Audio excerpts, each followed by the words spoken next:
Improving the operating efficiency is really important in the operating season. In this tutorial, we will show you how to use the Smart Breakpoint function. Let's talk about the traditional breakpoint function first. After refilling the tank and changing the battery, the drone will fly to the breakpoint with a full load and continue the operation. When the breakpoint is far from the takeoff point, the drone will fly for a certain distance with a full load. That will be a waste of battery and time. The longer the route, the more waste.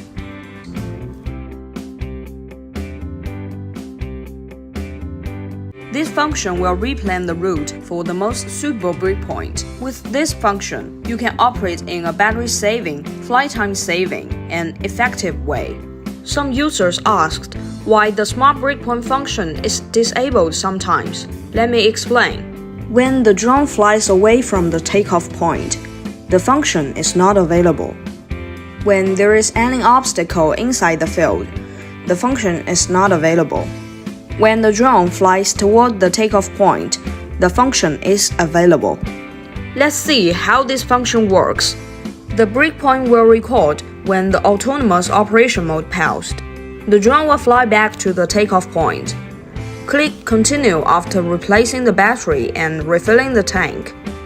Click Breakpoint. Breakpoint and Smart Breakpoint will show up. Choose Smart Breakpoint. The drone will fly to the closest non-passed waypoint and then keep operating towards the breakpoint. After reaching the breakpoint, the drone will fly straight to the nearest and non-passed waypoint. If the breakpoint is beyond the route midpoint, the drone will fly in a reversed direction. If the breakpoint is beneath the route midpoint, the drone will keep in the same direction.